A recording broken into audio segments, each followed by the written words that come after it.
Hello everybody, welcome back to my channel. I hope आप लोग अच्छे होंगे। आप लोगों को कमेंट सेक्शन में मुझे आप लोगों का एक्सपेक्टेड स्कोर आज के एग्जाम का ज़रूर बताना है बच्चों। तो आज की वीडियो में हम लोग पूरा का पूरा पेपर एनालाइज करेंगे कि कैसे क्या हुआ था। उससे पहले एक इम्पॉर्टेंट आप लोगों के लिए खुशखबरी है बच्चों, एग्जाम से रिलेटेड।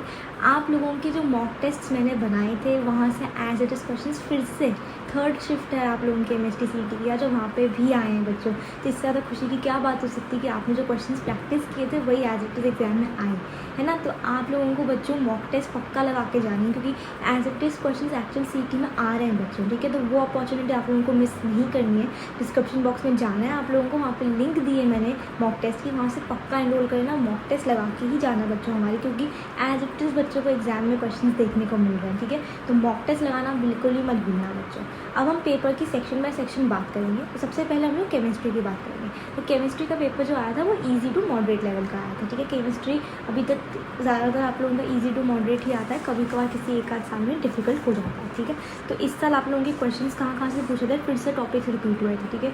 IUPAC नॉमेनक्लेचर पे आप लोगों को क्वेश्चंस पूछे थे, आपको लिगैंड्स पे क्वेश्चंस पूछे थे, ये कल भी पूछे गए थे। तो आप लोग देखो तो टॉपिक टाइप्स रिपीट होते रहते हैं, ठीक है। नेम रिएक्शंस पे क्वेश्चन आए थे बच्चों, तो नेम रिएक्शन तो हर एक बच्चे को करके ही जाने एग्जाम में, ठीक है।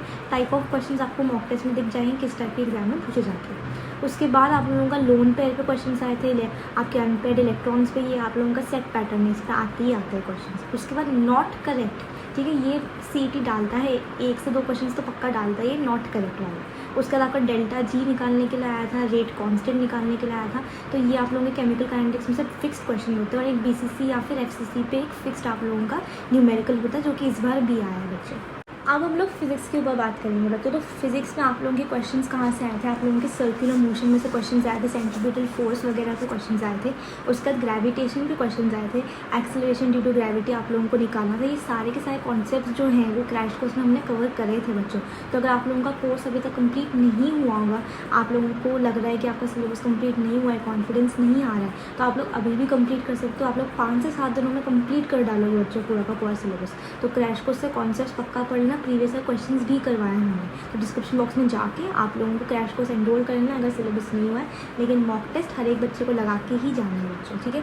उसके बाद वेव्स पे क्वेश्चंस आए थे, आपके ओपन एंड क्लोज पाइप्स में हमेशा क्वेश्चंस आते हैं, तो वो कॉन्सेप्ट भी आप लोगों को देख के जाना है। उसके बाद आपका EMI से सेल्फ इंडक्टेंस पे क्वेश्चंस हमेशा आते हैं, वो इस बार भी आए हैं, ठीक है। उसके बाद टेंशन पे क्वेश्चंस आए हैं। उसके बाद आप लोगों को बच्चों वेव ऑप्टिक्स पे क्वेश्चंस पूछे गए हैं। आप लोगों को क्वेश्चंस ऐसे भी पूछे गए हैं जहाँ पे आप लोगों को 2 स्फीयर्स दिए थे, उनके रेडियस दिए थे, आपको उनके वॉल्यूम का रेशियो निकालना था। तो यहाँ पे आप लोगों को सिर्फ और सिर्फ फॉर्मूला पता होना चाहिए था बच्चों, ठीक है। तो फिजिक्स में कुछ क्वेश्चंस तो फॉर्मूला बेस्ड आप लोगों के आए थे और कुछ क्वेश्चंस एप्लीकेशन बेस्ड आए थे। तो इसलिए बच्चों आप लोगों को कहते हैं कि आप लोग अच्छे से अपने कॉन्सेप्ट क्रैश कोर्स से कवर करो, फॉर्मूलाज रोज़ रिवाइज करो और मॉक टेस्ट दे के जाओ बच्चों। टाइप ऑफ क्वेश्चंस आप लोगों को पता लगते हैं और वही क्वेश्चंस आप लोगों को CT में भी मिलता है। दोनों चीज़ों की लिंक डिस्क्रिप्शन बॉक्स में दिए, वहाँ से जाके देख लेना। बायोलॉजी का पेपर ईजी आया था, थोड़े बहुत क्वेश्चंस जो थे वो कन्फ्यूजिंग थे, बट ओवरऑल ईजी आया था। आप लोगों के as it is text book में से कॉन्सेप्ट्स आए थे। तो बायोलॉजी ईजी सेक्शन होता है, स्कोरिंग सेक्शन होता है। तो ओवरऑल पेपर आप लोगों का ईजी टू मॉडरेट ही था बच्चों, और यहाँ पे आप लोगों को एक 160 के ऊपर स्कोर करोगे तो आप लोगों को अच्छा कॉलेज, अच्छी परसेंटाइल मिल जाएगी बच्चों। तो आई होप आप लोगों को समझ में आया होगा। ये क्वेश्चंस, ये टाइप्स, ये सब कुछ आपको मॉक टेस्ट में कवर हो गए हैं। तो ये गलती मत करना कि इतना सब कुछ पता होने के बाद भी आप लोग नहीं लगा रहे हो चीज़ें, ठीक है।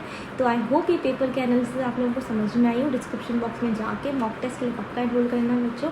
मिलते हैं हम लोग अगले वीडियो में। कमेंट सेक्शन में अपना स्कोर जरूर बताना, and see you in the next paper analysis.